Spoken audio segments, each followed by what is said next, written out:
This is a podcast from Demon FM in association with The Monograph.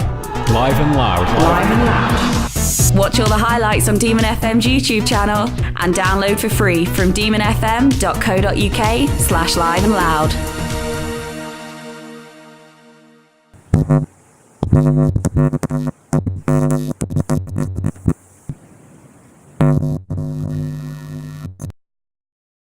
Cool. I'm Jeffrey Steele. I'm here for Demon Live and Loud, and I'm here with the Simpletones. They're all here.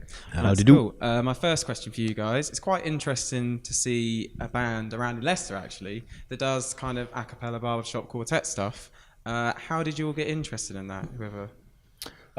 Yeah, I'll give that to me. Yeah, I teach music at a local school and set up a community choir, which man to my left joined because his wife brought him along. I taught both his sons. They came to my school. I taught Nick on the end as well, music, and his mum brought him along to the choir. And because Nick didn't want to just be there with his mum, he brought his mate Nick along with him. So it was relatively kind of luck. And I decided that I said to them, "Do you want to form a barbershop group?" And they were like, "Have you ever sung barbershop before?" I'm like, "No." Like, "Have you?" And they were like, "No." So we went, "Yeah, that's a good idea. Then let's do it." And that was it. It was just a conversation over a beer. So it's quite a unique choice, to be fair. It kind of sets you apart from a lot of, in a non-negative way. There's a lot of kind of saturation around Leicester. There are a lot of bands that kind of fall into the people with guitars and acoustic people with guitars, and it's quite good to see something quite diverse. And you guys are good at it as well. Yeah, I mean, it goes down well because there isn't. I mean, there's another quartet in the Leicestershire area doing kind of just barbershop kind of stuff. But yeah, we didn't know we were the only one. We kind of assumed there must be other a cappella groups that we would end up playing with. But then we haven't necessarily really found any. If there are any, please let us know. It'd be good to do some gigs with you. But yeah, so it was just we put ourselves open mic nights and bits and bobs and never saw anyone else quite like us. So I think it's quite original. Putting yourself on some of the things you just said there, and also about you saying that you didn't just want to be a barbershop quartet, you also do like a cappellas. You also do quite diverse kind of newer covers, like you did Bastille covers and a Avicii cover as well. Is that kind of thing something that you're interested in doing? Do you like adapting newer stuff? One of the things we always try and do is bring barbershop, which is unfortunately it's looked upon as quite an old, old-fashioned genre of music. So one thing that we've always tried to do, especially now we've actually seen the competitive side of barbershop, is to bring that to the mainstream. And one way to do that is by singing popular arrangements, a cappella wise, and I think it seems to work, doesn't it? It seems to work with the barbershop. Yeah, exactly. Yeah. I mean, some people might not enjoy the barbershop stuff at first. Once they've, of course they do. They love it. No, they humour us, Simon. They humour us. All they want to hear is us singing the acapella stuff, which is fine. The barbershop's really good because in normal acapella type songs, of course, all I get to do is be dumb. Right. But its one word is dumb, and if he's lucky, he gets an ah. But the barbershop, of course, it's all. We arrange all the a cappella songs ourselves, so we definitely know that no one else does them quite the way we do. Whether that's a good thing or a bad thing, I'm not always 100% sure. But so all the a cappella stuff's our arrangements, and they go down really well. So we try and be modern, bit of classic, bit of old, bit of our bit of this, bit of that, because hopefully, we had a comment for a festival we did last summer that was. From there was 4 generations of a family, and they said, the lady came up to me and said, every generation had something that they enjoyed. So I'm like, well, there we go, fun night out for all the family. That's quite good. On the note of doing that around Leicester, what have you found about the Leicester music scene in terms of that, or even the Midlands music scene? That there isn't much a cappella going on. Okay. We've managed to sort of corner the market on that one, I think. Yeah, I think, which is useful for us though, because we could be really bad and people wouldn't really know because there's nothing to compare us to. Which is fine. The day some kind of superstar a cappella group comes along, we'll be like, our days are numbered. People could now realise that we're not very good. But no, again, me and both the Nicks have been kind of in the Leicester music scene with different bands and stuff. I mean, I was down here in a band in like 2003 when I was living here and stuff. So we've been in kind of your indie bands, and I think you were in a couple of bands and bits and bobs. So we've kind of known them Leicester music scene through that. Great venues, good bands. Again, we play with all the kind of indie bands and those different kind of groups and stuff, and the acoustic duos and all that stuff. And they're great. We appreciate what they do, and they appreciate what we do. So yeah, goes down well. That's cool. All right, an interesting question about doing a little bit of research on you guys. I see that you all have nicknames that you're referred to as. Is there any chance you could each give me a kind of introduction as to what your nicknames are and what your nickname is? Perhaps it'd be better if you all... My nickname is Spaceman. Okay. I'd rather not tell you why. It was because you want to be an astronaut when you're a young boy. Wasn't because... that it? Okay. We'll leave it at that. We'll leave it at that. I really like space. Yeah. Yeah. My nickname is the most boring of the entire group. My nickname is Big Si because my name is Simon and I'm big. Okay, got that. Mine is the bearded machine because I am bearded, which is obvious, but the machine came about due to an arm wrestling competition with young Nicholas here, who quite fancies himself in a number of arenas, and we were up the Craddock, and he decided to challenge me to an arm wrestling competition, and at the end of the day he just couldn't take the man, and halfway through he was pushing his hardest, and he said, "I can't beat you, you're just like some kind of bearded machine." And that was where it came from. I would actually like to point out that he also wrestled one of our friends and lost. I later beat that man.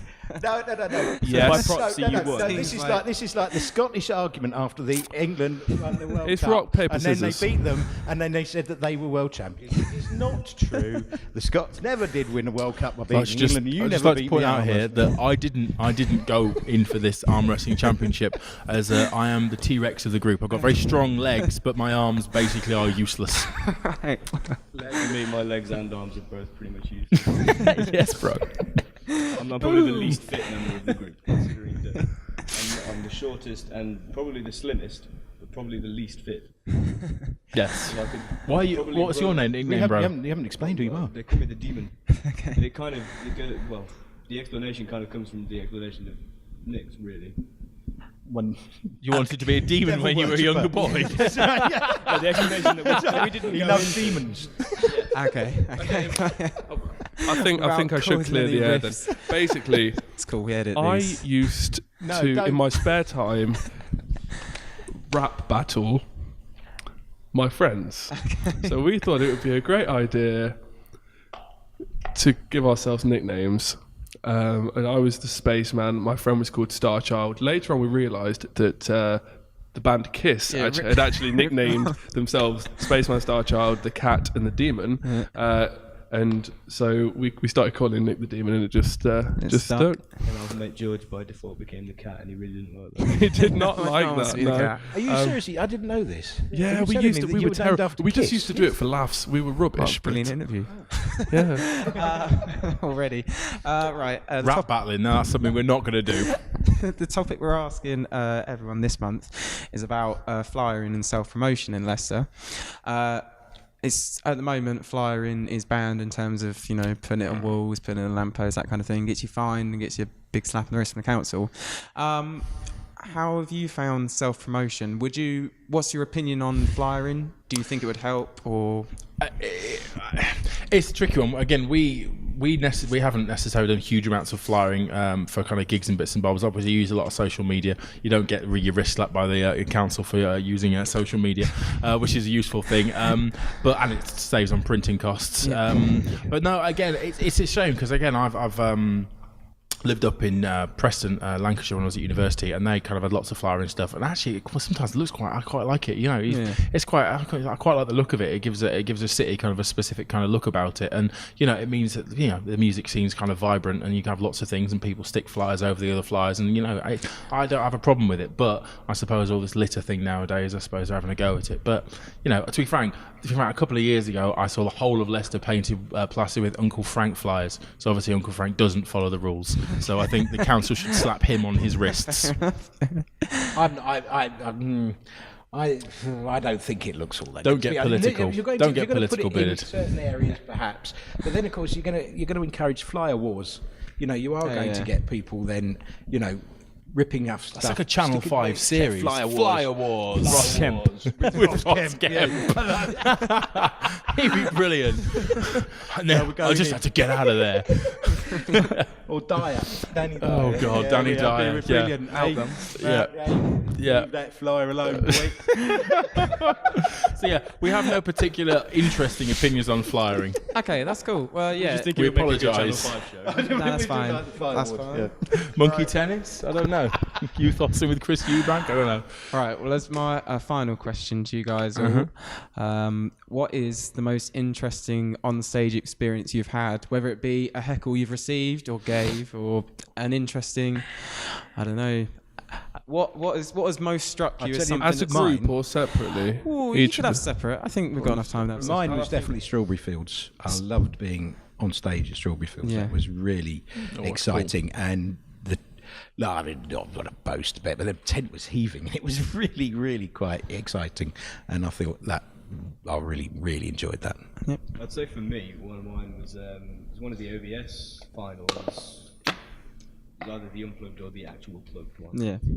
Last year, where we were doing our acapella version of like our Lion King medley sort of thing that we do, and literally we got everybody before the beat kicks in right at the end. We got everyone to put their hands up in the air and basically go all gangster style. So it's just brilliant, just seeing a crowd of middle-aged men and women just doing a gangster sign in the music.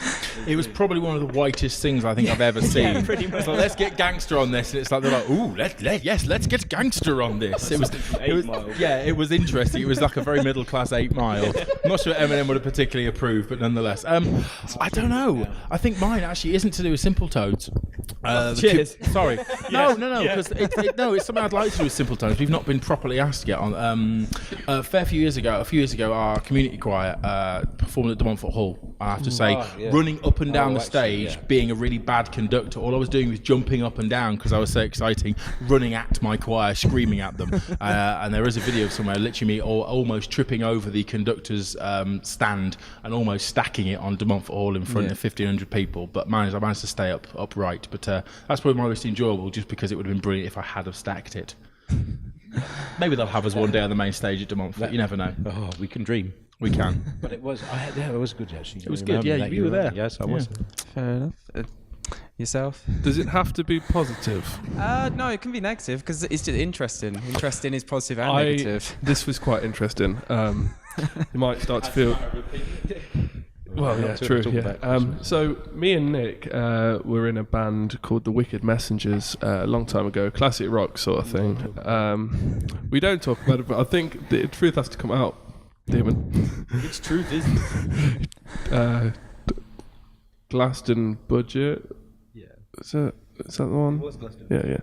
Yeah. So we were on last in the like sort of crap tent. Campsite. Okay. Rubbish tent. Campsite marquee. Yeah. And the band on before us was the Platforms. Okay. Absolutely brilliant good, cover band. Really are good. And it was raining as well, so there was thousands and thousands, well, probably about 1,000 people in this tent. And we got up, this young Leicester band, pretty much no covers. Started playing. It was awful. It was like people before we went on, people were shouting, "More Platforms!" And like, we can't follow that. We're rubbish. I don't know why they decided to put an original band on after probably one of the best covers bands. You just got a bit knackered by the bad order idea. of the set. Yeah.